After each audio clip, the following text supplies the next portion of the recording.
Autobiography of Andrew Carnegie by Andrew Carnegie. Chapter 19. The Gospel of Wealth. After my book, The Gospel of Wealth, was published, it was inevitable that I should live up to its teachings by ceasing to struggle for more wealth.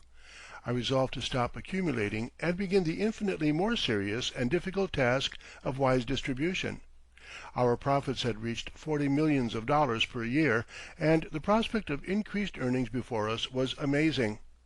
Our successors, the United States Steel Corporation, soon after the purchase, netted $60 millions in 1 year. Had our company continued in business and adhered to our plans of extension, we figured that $70 millions in that year might have been earned. Steel had ascended the throne and was driving away all inferior materials. It was clearly seen that there was a great future ahead, but so far as I was concerned, I knew the task of distribution before me would tax me in my old age to the utmost. As usual, Shakespeare had placed his talismanic touch upon the thought and framed the sentence, "So distribution should undo excess, and each man have enough." At this juncture, that is March, 1901, Mr. Schwab told me Mr. Morgan had said to him he should really like to know if I wished to retire from business. If so, he thought he could arrange it. He also said he had consulted our partners and that they were disposed to sell, being attracted by the terms Mr. Morgan had offered. I told Mr. Schwab that if my partners were desirous to sell, I would concur, and we finally sold. There had been so much deception by speculators buying old iron and steel mills and foisting them upon innocent purchasers at inflated values, $100 shares in some cases selling for a trifle, that I declined to take anything for the common stock. Had I done so, it would have given me just about $100 millions more of 5% bonds, which Mr. Morgan said afterwards I could have obtained. Such was the prosperity and such the money value of our steel business. Events proved I should have been quite justified in asking the additional sum named, for the common stock has paid 5% continuously since. But I had enough, as has been proved, to keep me busier than ever before trying to distribute it. My first distribution was to the men in the mills. The following letters and papers will explain the gift. New York, New York, March 12, 1901. I make this first use of surplus wealth, $4 millions of first mortgage 5% bonds, upon retiring from business, as an acknowledgment of the deep debt which I owe to the workmen who have contributed so greatly to my success. It is designed to relieve those who may suffer from accidents, and provide small pensions for those needing help in old age. In addition, I give $1 million of such bonds, the proceeds thereof to be used to maintain the libraries and halls I have built for our workmen. In return, the Homestead workmen presented the following address: Munn Hall, Pennsylvania, February 23, 1903. Mr. Andrew Carnegie, New York, New York. Dear Sir, we, the employees of the Homestead Steel Works, desire by this means to express to you through our committee our great appreciation of your benevolence in establishing the Andrew Carnegie Relief Fund, the first annual report of its operation having been placed before us during the past month. The interest which you have always shown in your workmen has won for you an appreciation which cannot be expressed by mere words. Of the many channels through which you have sought to do good, we believe that the Andrew Carnegie Relief Fund stands first. We have personal knowledge of cares lightened and of hope and strength renewed in homes where human prospects seem dark and discouraging. Respectfully yours, Committee, Harry F. Rose, Roller; John Bell, Jr., Blacksmith; J. A. Horton, Timekeeper; Walter A. Grieg, Electric Foreman; Harry Cusack, Yardmaster. The Lucy Furnace men presented me with a beautiful silver plate and inscribed upon it the following address: Andrew Carnegie Relief Fund, Lucy Furnaces. Whereas Mr. Andrew Carnegie, in his munificent philanthropy, has endowed the Andrew Carnegie Relief Fund for the benefit of employees of the Carnegie Company, therefore be it resolved that the employees of the Lucy Furnaces, in special meeting assembled, do convey to Mr. Andrew Carnegie their sincere thanks for and appreciation of his unexcelled and bounteous endowment, and furthermore be it resolved that it is their earnest wish and prayer that his life may be long spared to enjoy the fruits of his works. Committee: James Scott, Chairman; Lewis A. Hutchison, Secretary; James Daly, R.C. Taylor, John V. Ward, Frederick Volker, John M. Vey. I sailed soon for Europe, and as usual some of my partners did not fail to accompany me to the steamer and bid me good bye. But oh, the difference to me! Say what we would, do what we would, the solemn change had come. This I could not fail to realize. The wrench was indeed severe, and there was pain in the good bye which was also a farewell. Upon my return to New York some months later, I felt myself entirely out of place, but was much cheered by seeing several of the "boys" on the pier to welcome me, the same dear friends, but so different. I had lost my partners, but not my friends. This was something, it was much. Still a vacancy was left. I had now to take up my self-appointed task of wisely disposing of surplus wealth. That would keep me deeply interested. One day my eyes happened to see a line in that most valuable paper, the Scottish American, in which I had found many gems. This was the line: "The God send thread for a web begun." It seemed almost as if it had been sent directly to me. This sank into my heart, and I resolved to begin at once my first web. True enough, the gods sent thread in the proper form. Dr. J.S. Billings, of the New York Public Libraries, came as their agent, and of dollars, 5¼ millions went at one stroke for 68 branch libraries, promised for New York City. 20 more libraries for Brooklyn followed. My father, as I have stated, had been one of the 5 pioneers in Dunfermline who combined and gave access to their few books to their less fortunate neighbors. I had followed in his footsteps by giving my native town a library, its foundation stone laid by my mother, so that this public library was really my first gift. It was followed by giving a public library and hall to Allegheny City, our first home in America. President Harrison kindly accompanied me from Washington and opened these buildings. Soon after this, Pittsburgh asked for a library, which was given. This developed in due course into a group of buildings embracing a museum, a picture gallery, technical schools, and the Margaret Morrison School for Young Women. This group of buildings I opened to the public November 5, 1895. In Pittsburgh I had made my fortune, and in the 24 millions already spent on this group, she gets back only a small part of what she gave, and to which she is richly entitled. The second large gift was to found the Carnegie Institution of Washington. The 28th of January, 1902, I gave $10 million in 5% bonds, to which there has been added sufficient to make the total cash value 25 millions of dollars, the additions being made upon record of results obtained. I naturally wished to consult President Roosevelt upon the matter, and if possible to induce the Secretary of State, Mr. John Hay, to serve as chairman, which he readily agreed to do. With him were associated as directors my old friend Abram S. Hewitt, Dr. Billings, William E. Dodge, Elihu Root, Colonel Higginson, D.O. Mills, Dr. S. Weir Mitchell, and others. When I showed President Roosevelt the list of the distinguished men who had agreed to serve, he remarked, "You could not duplicate it." He strongly favored the foundation, which was incorporated by an act of Congress April 28, 1904, as follows: "To encourage in the broadest and most liberal manner investigations, research and discovery, and the application of knowledge to the improvement of mankind, and, in particular, to conduct, endow, and assist investigation in any department of science, literature, or art, and to this end to cooperate with governments, universities, colleges, technical schools, learned societies, and individuals." I was indebted to Dr. Billings as my guide in selecting Dr. Daniel C. Gilman as the first president. He passed away some years later. Dr. Billings then recommended the present highly successful president, Dr. Robert S. Woodward. Long may he continue to guide the affairs of the institution. The history of its achievements is so well known through its publications that details here are unnecessary. I may, however, refer to 2 of its undertakings that are somewhat unique. It is doing a worldwide service with the wood and bronze yacht Carnegie, which is voyaging around the world correcting the errors of the earlier surveys. Many of these ocean surveys have been found misleading, owing to variations of the compass. Bronze being non-magnetic, while iron and steel are highly so, previous observations have proved liable to error. A notable instance is that of the stranding of a Cunard steamship near the Azores. Captain Peters, of the Carnegie, thought it advisable to test this case, and found that the captain of the ill-fated steamer was sailing on the course laid down upon the Admiralty map, and was not to blame.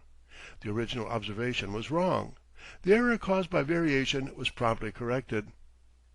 This is only one of numerous corrections reported to the nations who go down to the sea in ships. Their thanks are our ample reward. In the deed of gift I express the hope that our young republic might some day be able to repay, at least in some degree, the great debt it owes to the older lands. Nothing gives me deeper satisfaction than the knowledge that it has come to some extent already begun to do so. With the unique service rendered by the wandering Carnegie, we may rank that of the fixed observatory upon Mount Wilson, California, at an altitude of 5,886 feet. Professor Hale is in charge of it. He attended a gathering of leading astronomers in Rome one year, and such were his revelations there that these savants resolved their next meeting should be on top of Mount Wilson, and so it was. There is but one Mount Wilson. From a depth 72 feet down in the earth photographs have been taken of new stars. On the first of these plates many new worlds, I believe 16, were discovered. On the second, I think it was 60 new worlds which had come into our ken, and on the third plate there were estimated to be more than 100. Several of them said to be 20 times the size of our sun. Some of them were so distant as to require 8 years for the light to reach us, which inclines us to bow our heads whispering to ourselves, all we know is as nothing to the unknown. When the monster new glass, 3 times larger than any existing, is in operation, what revelations are to come? I am assured if a race inhabits the moon, they will be clearly seen. The third delightful task was founding the Hero Fund, in which my whole heart was concerned. I had heard of a serious accident in a coal pit near Pittsburgh, and how the former superintendent, Mr. Taylor, although then engaged in other pursuits, had instantly driven to the scene, hoping to be of use in the crisis. Rallying volunteers, who responded eagerly, he led them down the pit to rescue those below. Alas, alas! He, the heroic leader, lost his own life. I could not get the thought of this out of my mind. My dear, dear friend, Mr. Richard Watson Gilder, had sent me the following true and beautiful poem, and I reread it the morning after the accident, and resolved then to establish the Hero Fund. In the time of peace.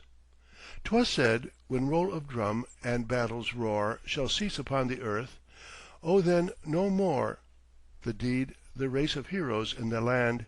But scarce that word was breathed when one small hand lifted victorious o'er a giant wrong, that had its victims crushed through ages long. Some woman set her pale and quivering face firm as a rock against a man's disgrace. A little child suffered in silence, lest his savage pain should wound a mother's breast. Some quiet scholar flung his gauntlet down, and risked, in truth's great name, the synod's frown. A civic hero in the calm realm of laws, did that which suddenly drew a world's applause. And one to the pest his lithe young body gave, that he 1,000,000 lives might save. Hence arose the $5,000,000 fund to reward heroes, or to support the families of heroes who perish in the effort to serve or save their fellows, and to supplement what employers or others do in contributing to the support of the families of those left destitute through accidents. This fund, established April 15, 1904, has proved from every point of view a decided success. I cherish a fatherly regard for it, since no one suggested it to me. As far as I know, it never had been thought of. Hence it is emphatically my ain bairn. Later I extended it to my native land, Great Britain, with headquarters at Dunfermline, the trustees of the Carnegie Dunfermline Trust undertaking its administration, and splendidly have they succeeded. In due time it was extended to France, Germany, Italy, Belgium, Holland, Norway, Sweden, Switzerland, and Denmark. Regarding its workings in Germany, I received a letter from David Jane Hill, our American ambassador at Berlin, from which I quote: "My main object in writing now is to tell you how pleased His Majesty is with the working of the German Hero Fund. He is enthusiastic about it, and spoke in most complimentary terms of your discernment, as well as your generosity in founding it. He did not believe it would fill so important a place as it is doing. He told me of several cases that are really touching, and which would otherwise have been wholly unprovided for. One was that of a young man who saved a boy from drowning, and just as they were about to lift him out of the water, after passing up the child into a boat, his heart failed, and he sank. He left a lovely young wife and a little boy. She has already been helped by the Hero Fund to establish a little business from which she can make a living, and the education of the boy, who is very bright, will be looked after. This is but one example." Valentini, chief of the Civil Cabinet, who was somewhat skeptical at first regarding the need of such a fund, is now glowing with enthusiasm about it, and he tells me the whole commission, which is composed of carefully chosen men, is earnestly devoted to the work of making the very best and wisest use of their means, and has devoted much time to their decisions. They have corresponded with the English and French Commission, arranged to exchange reports, and made plans to keep in touch with one another in their work. They were deeply interested in the American report and have learned much from it. King Edward of Britain was deeply impressed by the provisions of the fund, and wrote me an autograph letter of appreciation of this and other gifts to my native land, which I deeply value, and hence insert: "Windsor Castle, November 21st, 1908. "Dear Mr. Carnegie: I have for some time past been anxious to express to you my sense of your generosity for the great public objects which you have presented to this country, the land of your birth. Scarcely less admirable than the gifts themselves is the great care and thought you have taken in guarding against their misuse.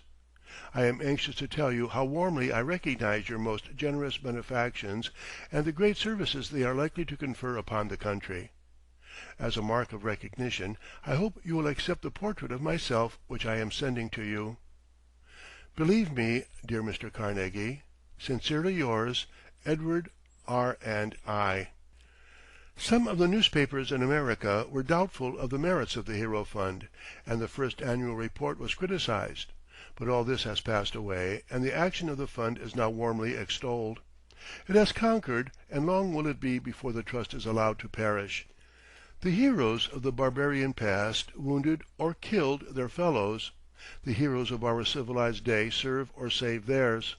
Such the difference between physical and moral courage, between barbarism and civilization. Those who belong to the first class are soon to pass away, for we are finally to regard men who slay each other as we now do cannibals who eat each other. But those in the latter class will not die as long as man exists upon the earth, for such heroism as they display is godlike. The Hero Fund will prove chiefly a pension fund. Already it has many pensioners, heroes, or the widows or children of heroes. A strange misconception arose at first about it. Many thought that its purpose was to stimulate heroic action, that heroes were to be induced to play their parts for the sake of reward. This never entered my mind. It is absurd. True heroes think not of reward. They are inspired and think only of their fellows endangered, never of themselves.